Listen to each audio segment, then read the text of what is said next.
Amen. Comme je l'ai dit toujours, nous sommes un peuple béni. Amen.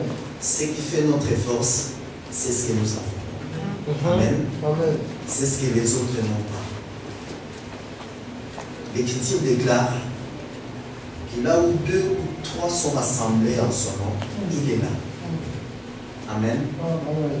Nous ne sommes pas de ceux qui vont prier. Bon, maintenant, nous devons rester calmes. Hein, parce que l'Esprit doit descendre. Non. Parce que 2 ou 3 signifie tout simplement l'épouse et les enfants. Amen. Signifie tout simplement des témoins. Parce que je vous avais dit l'autre jour que il est le Dieu de la femme, de la lune. Il est le Dieu de l'homme, le soleil et le Dieu des étoiles, des enfants. Voilà les 3 témoins. C'est-à-dire quand les enfants sont là, quand l'épouse est là, le soleil est là. Vous comprenez ça? Tout simplement. Amen. Amen. Nous allons nous lever pour la lecture.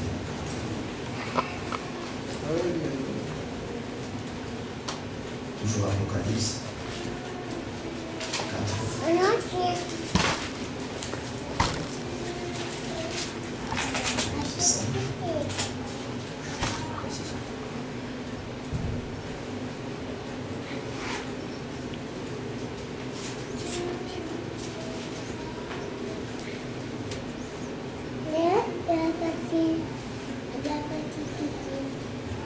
J'ai mis au nom de Jésus.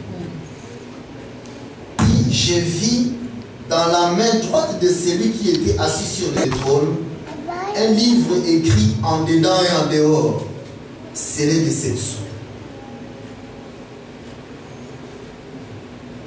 Et je vis un ange puissant qui criait d'une voix forte, qui est digne d'ouvrir le livre et d'en rompre les sceaux. Et personne dans le ciel, ni sur la terre, ni sous la terre, ne put ouvrir le livre, ni de les regarder. Et je pleurais beaucoup. Est-ce que personne ne fut trouvé digne d'ouvrir le livre, ni de les regarder? Et l'un des vieillards me dit, ne pleure point. Voici les lions de la tribu de Juda, les rejetons de David, a vaincu pour ouvrir le livre et ses 7 sceaux. Et je vis au milieu du trône et des 4 êtres vivants, et au milieu des vieillards, un agneau qui était là comme immolé. Il avait 7 cornes et 7 yeux, qui sont les 7 esprits de Dieu envoyés par toute la terre. Il vint et il prit le livre de la main droite de celui qui était assis sur le trône. Quand il eut pris le livre, les 4 êtres vivants et les 24 vieillards se prosternèrent devant l'agneau, tenant chacun une harpe et des coupes d'or remplies de parfums qui sont les prières de saints. Et ils chantaient un cantique nouveau en disant, tu es digne de prendre les livres et d'en ouvrir les sceaux, car tu as été immolé et tu as racheté pour Dieu par ton sang des hommes de toute tribu, de toute langue, de tout peuple et de toute nation. Tu as fait d'eux un royaume de sacrificateurs pour notre Dieu et ils régneront sur la terre. Amen. Amen. Nous pouvons nous asseoir. Donc, nous sommes toujours sur la divinité de Jésus. Parce qu'il est important que nous le sachions, comme nous le répétons, ça fait déjà 2 mois.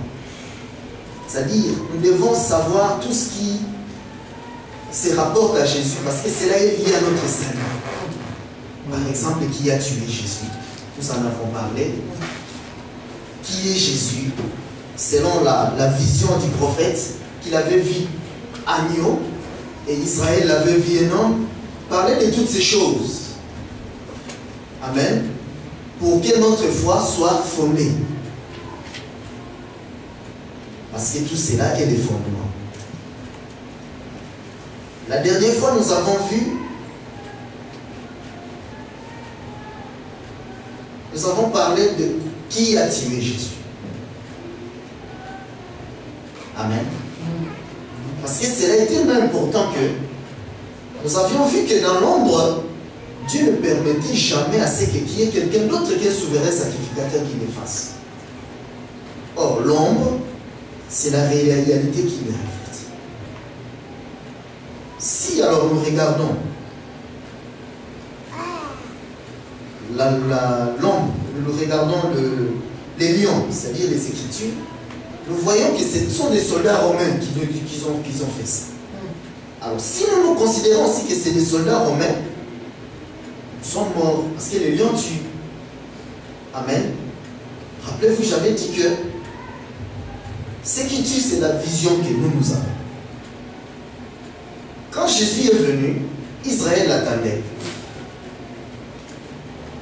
Les souverains sacrificateurs attendaient qu'un jour, le Messie viendra. Dans leur tête, moi je suis souverain sacrificateur de la lignée d'Aaron, consacré par Moïse lui-même. Donc, si le Messie vient, je dois me voir. Vous voyez ça? Donc, c'est la pensée humaine. Donc, le Messie, quand il viendra voir. Souverain sacrificateur, c'est moi le Messie.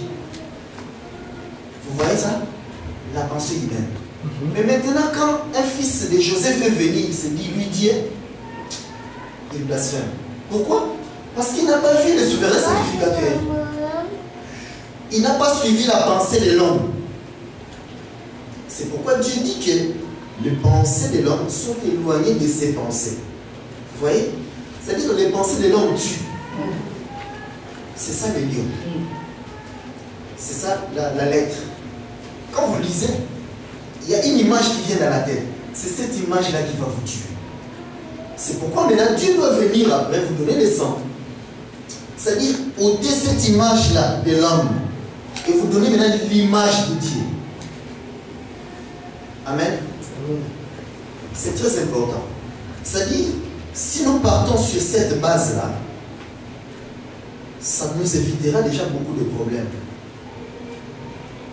Ça évitera que lorsque quelqu'un, quel que soit sa grade, son notoriété, il vient, même s'il s'appelle Osborne,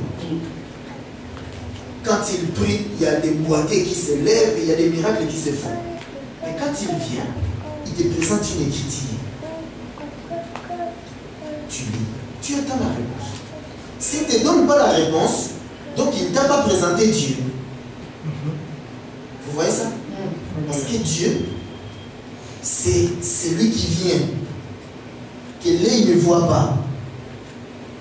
Je vais expliquer ça autrement. Nous venons de lire Apocalypse 5, 1 dit ceci. Puis j'ai vu dans la main droite de celui qui était assis sur le trône un livre écrit en dedans et en dehors.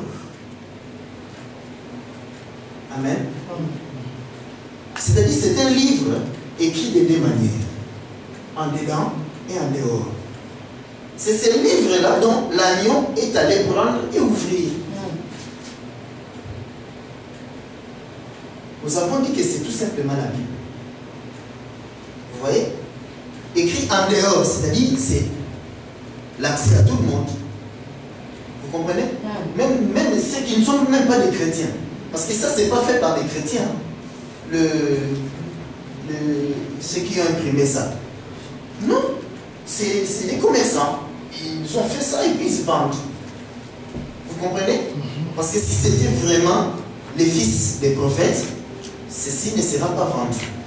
Parce qu'il y a un frère qui viendra contredire. La parole ne doit pas être vendue. Vous comprenez? Les fils des prophètes ne vendront pas. Ce n'est pas étonnant que nous voyons les cassettes vendues partout, soi-disant les paroles de Dieu. Mais ces frères-là viennent les condamner. Ça montre que ce ne sont pas les fils du prophète. Ils n'ont lu qu'en dehors. Vous comprenez? Ils n'ont pas lu en dedans. Tout simplement. Mais voyez que ces livres-là, Dieu le prend, il donne à Jean, mange. Jean qui a écrit l'Apocalypse, on lui donne, mange.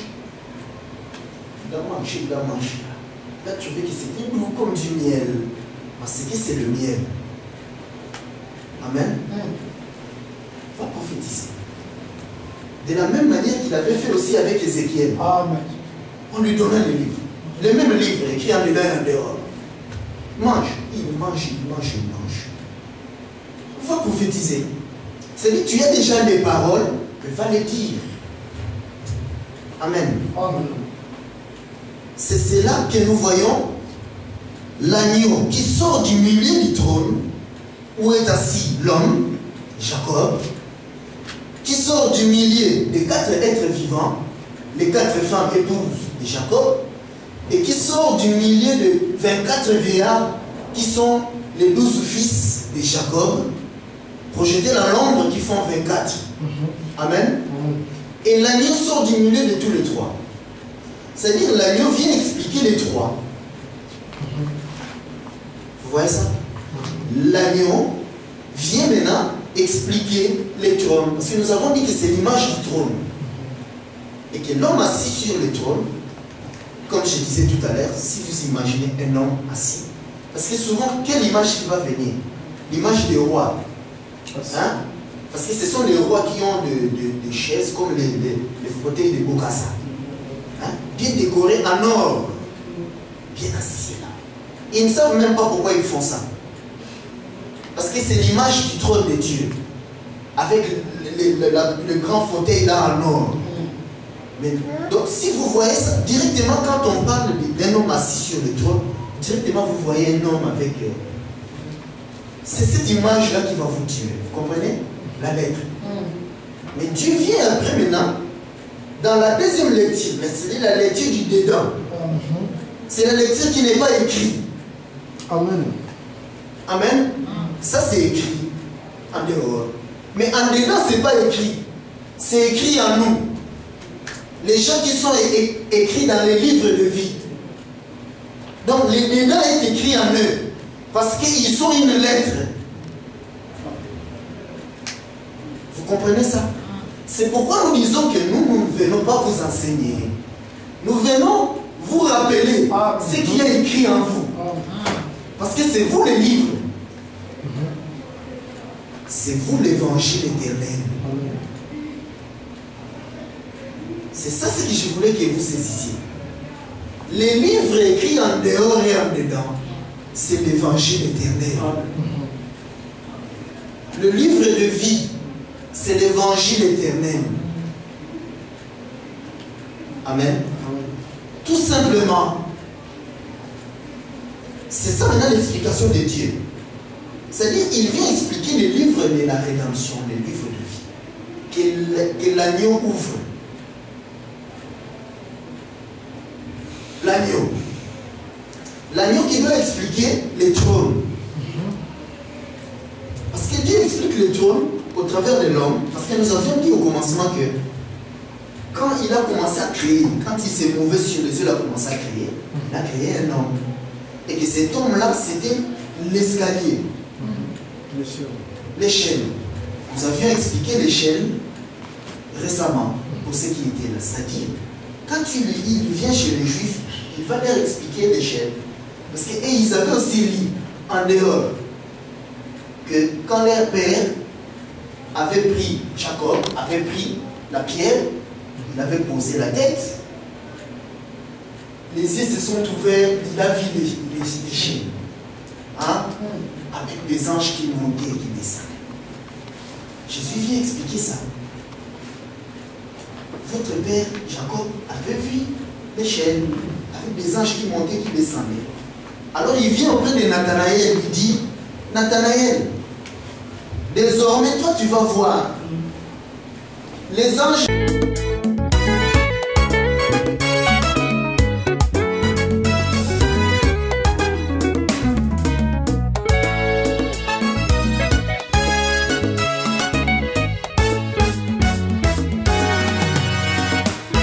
Voici les cantiques, une production de l'église de Saint. Chanter, c'est croire en Jean-Baptiste, car les cantiques est une prophétie. De ce fait, l'œuvre couchée sur